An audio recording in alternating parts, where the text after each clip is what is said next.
The bathtub was full again, but this time there was a child's face floating just beneath the surface.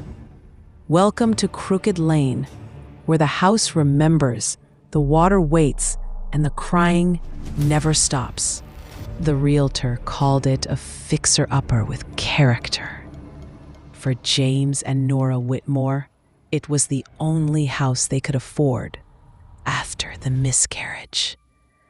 The Victorians stood at the end of Crooked Lane, its wraparound porch sagging like a broken smile. The previous owners had left in a hurry, dinner plates still on the table, children's drawings pinned to the fridge. Nora noticed the water damage first. Dark, spreading stains on the ceiling that formed strange patterns when you stared too long, like faces pressing through the plaster.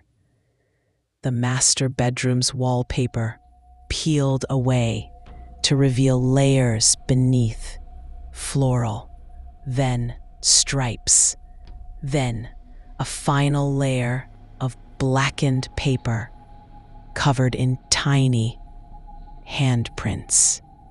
That first night, James woke to the sound of something heavy being dragged across the attic floor. When he investigated, he found only a single item, an antique clawfoot bathtub filled to the brim with ice-cold water.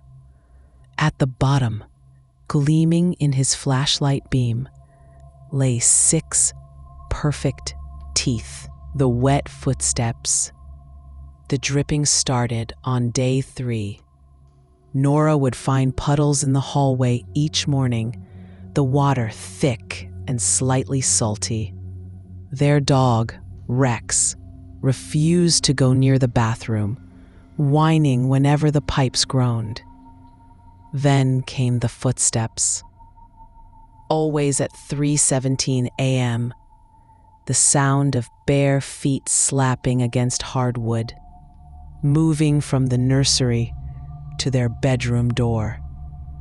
James set up cameras, but the footage showed only darkness and the slow turning of the doorknob. Dot. Nora found the first note tucked inside her recipe book. The paper warped as if submerged. She doesn't like it when you ignore the crying. That evening, running her bath, the water turned red the moment she stepped in. From the drain came a bubbling whisper. "You're in my spot." The previous tenants. The library archives revealed the truth. In 1987, Eleanor Voss drowned her 3 children in that bathtub. Michael, 6, Sarah, 4, and infant Daniel, before filling her pockets with stones and walking into the lake. The police report noted one chilling detail. The bathwater had been boiling when they found the children. The current librarian leaned in close, her breath smelling of mothballs. Folks say Eleanor didn't act alone, that something in that house helped her, something that gets hungry every 30 years. Back home, Nora discovered fresh handprints on the bathroom mirror. Small ones, overlapping in a frantic pattern. That night, the baby monitor crackled to life with the sound of splashing water and a woman singing off-key. "Hush, little baby, don't say a word. Mama's gonna boil you till your skin turns red." The invitation. James found the bath filled again, the water steaming. Floating on the surface were 3 things: 1. A lock of blonde hair, Nora's shade exactly. 2. A photograph of their wedding day, soaked beyond recognition. 3. A child's molar with a red string tied through the roots. The mirror above the sink reflected the room behind him, where a woman in a waterlogged dress stood rocking an invisible baby. Her head turned slowly, jaw unhinging to reveal a mouth full of lakeweed and broken teeth. That's when the knocking started inside the walls. Knock, knock. Like someone testing the pipes. Like something searching for a way in. The rules. The handwritten list appeared on the fridge, the paper damp and reeking of mildew. 1. Never leave the bath running. 2. If you hear crying, check the nursery immediately. 3. Don't answer the door after dark. 4.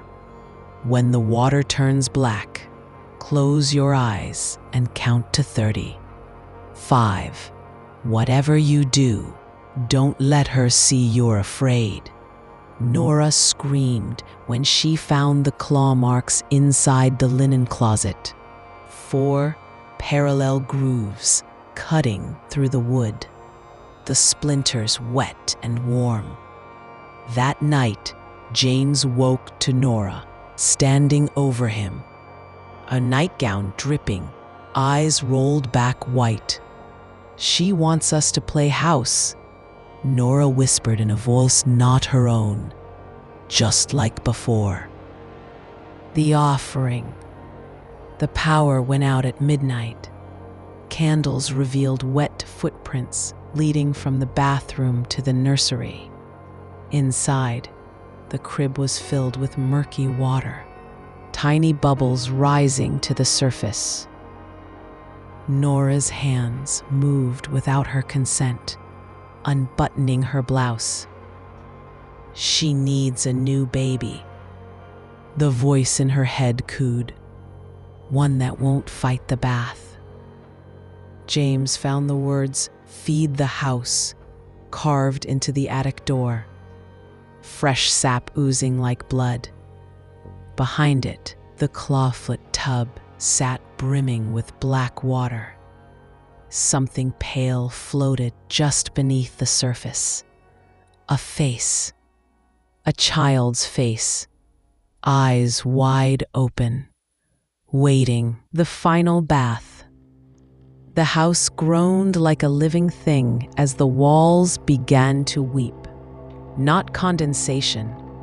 Actual tears streaming down the floral wallpaper. Nora stood waist-deep in the overflowing tub, humming that terrible lullaby, while James pounded on the locked door. Through the keyhole, he saw them. 3 small shapes holding Nora under, their tiny hands blackened from the boiling water all those years ago. The last thing he heard before the door burst open was Eleanor's voice, bubbling up from the drain. "Shh, almost done. The water just needs to get a little hotter." Epilogue.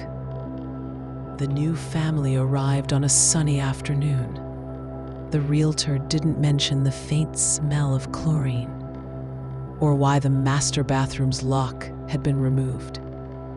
As they carried boxes inside, the little girl stopped at the linen closet. "Mommy?" she asked, pressing her ear to the wood. "Why's the house crying?" Somewhere deep in the walls, a pipe gurgled in response. The bath had already begun to fill